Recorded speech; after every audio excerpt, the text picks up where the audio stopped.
BJP जैसी इतनी बड़ी पार्टी से कैसे लड़ेगी कांग्रेस? आप जब इतनी बड़ी कहती हैं तो इतनी पे इतना जोर क्यों? हाँ, राहुल जी की दाढ़ी बढ़ गई है। नरेंद्र मोदी जी की दाढ़ी बढ़ाई जाती है, राहुल जी की अपने आप बढ़ी है।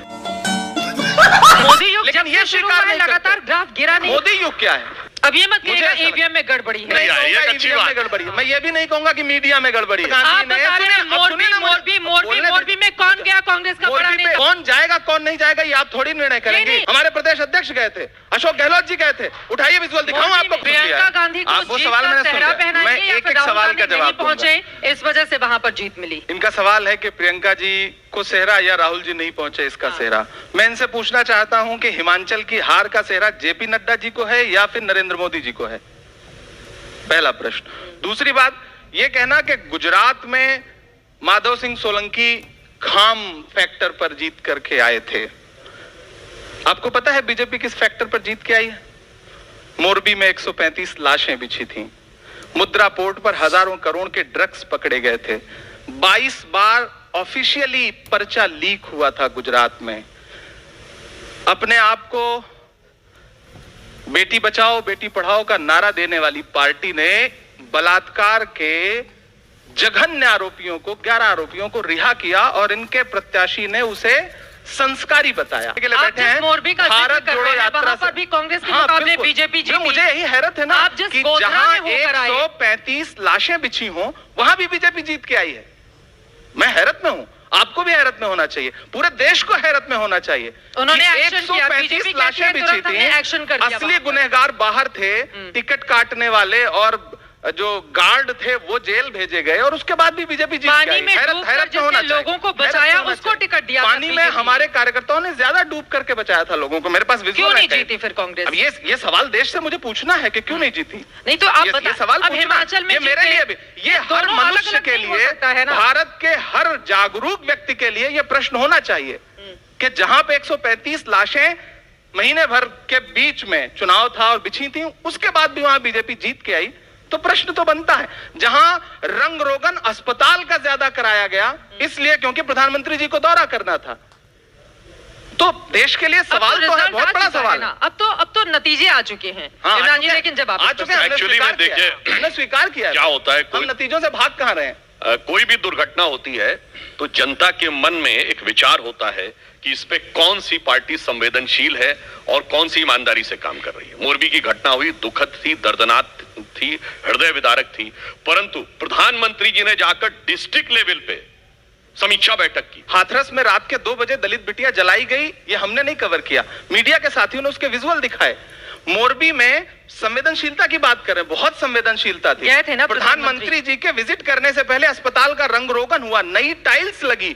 जितना ध्यान अस्पताल के रंग रोगन में लगा, रख रखाव में लगा, उतना पुल के रख रखाव में लगा होता तो मौतें नहीं होती। पीएम ने तो नहीं कहा होगा ना कि रंग रोगन करवाइए। किसने करवाया? आपने पूछा था, नहीं पूछा होगा। जो वहाँ के गृह मंत्री थे, मैंने पूछा था। चित्रा जी, जो माहौल है वहाँ पे प्रश्न पूछ ही नहीं सकती। मेरे साथ आप ये प्रश्न वहाँ पे पूछ ही नहीं सकती। इमरान प्रताप ये प्रश्न पूछने का माहौल नहीं रहा होगा। 135 लाशें बिछी हुई और हमने लाइव वो सेशन चलाया था। संवेदनशीलता का आलम यह है कि उधर हमने पूछा था कि कफन बनाए जा रहे थे और इधर प्रधानमंत्री जी कपड़े बदल के उद्घाटन कर रहे थे, झंडी दिखा रहे। ये महाराष्ट्र में आते हैं तो सावरकर जी के खिलाफ बोलने लगते हैं, और इससे ज्यादा राजनीतिक बुद्धिमत्ता किसे कहेंगे कि आके कहते हैं गुजरात का चुनाव और कहते हैं गुजरात में फैक्ट्री क्यों चली गई। आप सोचिए कि इससे ज्यादा बुद्धिमान नेता आपने नहीं देखा होगा। इसलिए इसमें भारत से जुड़ाव कम, भारत से दुराव ज्यादा दिख रहा। वैसे भारत जुड़ा नहीं जुड़ा, राहुल जी की दाढ़ी तो बढ़ गई। हाँ, राहुल जी की दाढ़ी पर आप लोगों का ज्यादा ध्यान है, लेकिन जल्दी से आप पहले जहां पे खमीर था। हाँ, राहुल जी की दाढ़ी बढ़ गई है। नरेंद्र मोदी जी की दाढ़ी बढ़ाई जाती है, राहुल जी की अपने आप बढ़ी है, बेतरतीब बढ़ी है, जो ये दर्शाता है कि वो लगातार जनता के मुद्दों पे सड़क पे चल रहे हैं। आप चलते रहे और कहां पहुंचे हैं कि इनके लिए तो वो लाइन आती है कि कश्ती भी नहीं बदली, दरिया भी नहीं बदला, पर इन डूबने वालों का जज्बा भी नहीं बदला है। शौक सफर ऐसा, एक उम्र हुई हमने, मंजिल भी नहीं पाई, रास्ता भी नहीं बदला। अब इसी अंदाज में जवाब देना होगा इमरान जी। सुधांशु जी ये कह रहे हैं कि हाँ, हम ऐसे रास्ते पर निकले हैं। हाँ, चट्टान बने हम होंगे खड़े, जो भी आंधी का रास्ता है हम उस रास्ते पर निकले हैं, जो कि गांधी का रास्ता है। हम गांधी के रास्ते पे निकले, आप गांधी के रास्ते को बुरा मानते हैं? कैसे परिवर्तित होते? इमरान जी, लेकिन आप कैसे कर सकते हैं? देखिए 2024 के इलेक्शन, चित्रा जी, जो हर जालिम से टकराएगी वो आंधी बनाऊंगा। नए अंग्रेज आए हैं, नया गांधी बनाऊंगा। तो बीजेपी जैसी इतनी बड़ी पार्टी से कैसे लड़ेगी कांग्रेस? आप जब इतनी बड़ी कहती हैं तो इतनी पे इतना जोर क्यों देते हैं? कितनी बड़ी है?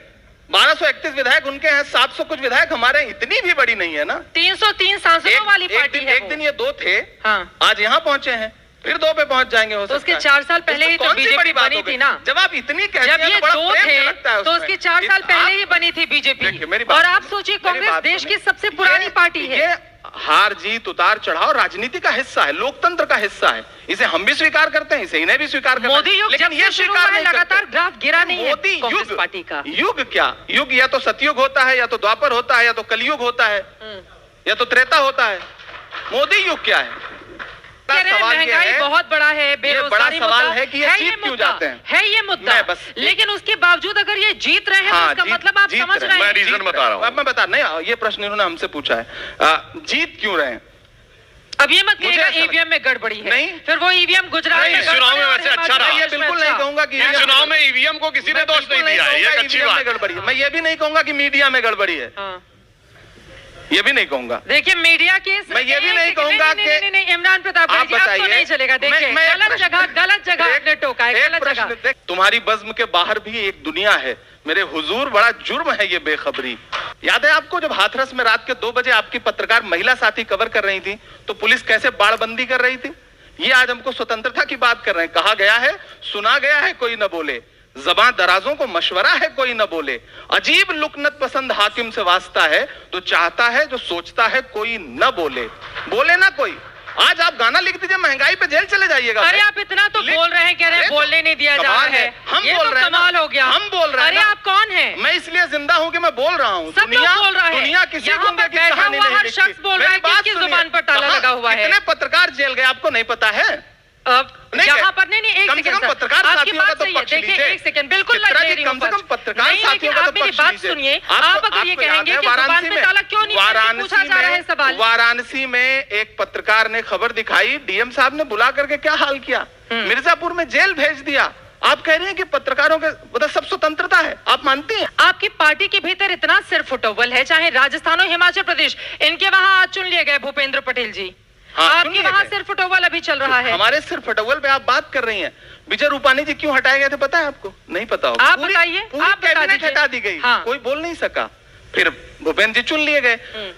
उत्तराखंड में 3 मुख्यमंत्री बदले गए, किसी ने चूं की नहीं की ना, कर ही नहीं सकते, कर ही नहीं सकते। हमारे यहाँ लोग बोल रहे हैं, लोकतंत्र है, निकल लेते हैं दूसरी तरफ, आंतरिक लोकतंत्र है। हमारे लोग बोलेंगे नहीं तो मीडिया को मसाला कैसे मिलेगा? तो अच्छा है, कारोबार चल रहा है, ठीक। जब ये देश स्वतंत्र हो रहा था और देश के प्रथम प्रधानमंत्री पंडित जवाहरलाल नेहरू जो 15 अगस्त 47 को प्रधानमंत्री नहीं बने तो 2 सितंबर 1946 को कैबिनेट मिशन प्लान के तहत अंतरिम सरकार के प्रधानमंत्री बने थे। अप्रैल 46 में कांग्रेस की मीटिंग बुलाई गई कि जो कांग्रेस का अध्यक्ष होगा वही अंतरिम सरकार का नेतृत्व करेगा, और उसके लिए जो वोटिंग हुई तो 1 वोट मिला पट्टाभी सीतारमैया को, 2 वोट मिले कृपलानी जी को, और सारे के सारे वोट मिले बचे हुए सरदार पटेल को, और नेहरू जी को 0 वोट खा के प्रधानमंत्री बने।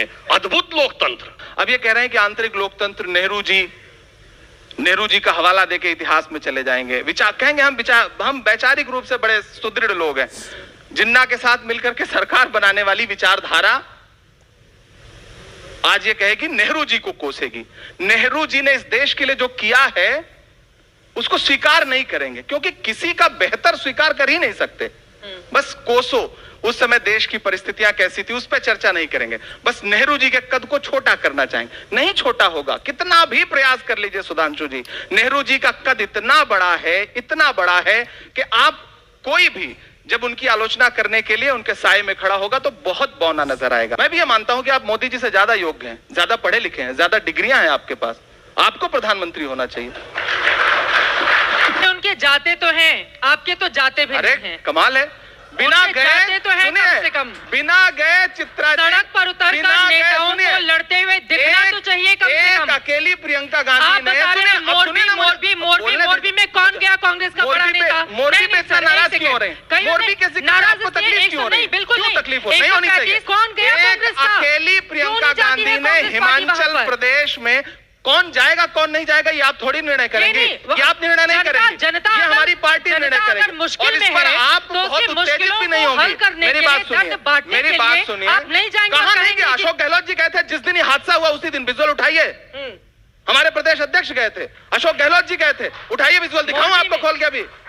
मोरबी में राहुल, एक सेकंड सर, अब आ जाएंगे कि राहुल जी क्यों नहीं गए थे। प्रधानमंत्री से तो आप सीधे प्रधानमंत्री की बात पर सीधे राहुल गांधी को लेकर आते हैं, तो पूछा जाएगा ना पलट के इमरान प्रतापगढ़ी जी। हिमाचल प्रदेश में एक अकेली प्रियंका गांधी जी ने इनके राष्ट्रीय अध्यक्ष, इनके प्रधानमंत्री जो कि हमारे प्रधानमंत्री भी हैं, बाकी पूरी इनकी कैबिनेट, सबको अकेले धूल चटाया कि नहीं चटाया?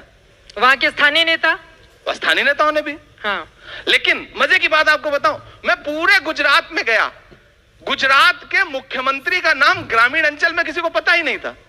विश्वास करिए, ये तो सच है, ये तो सच है। धन्यवाद। मोदी जी गुजरात जीते तो आप ही ने टीवी चैनल, जितने सारे चैनल उठा के देख लीजिए, स्क्रीन पे सबसे बड़ी फोटो किसकी है?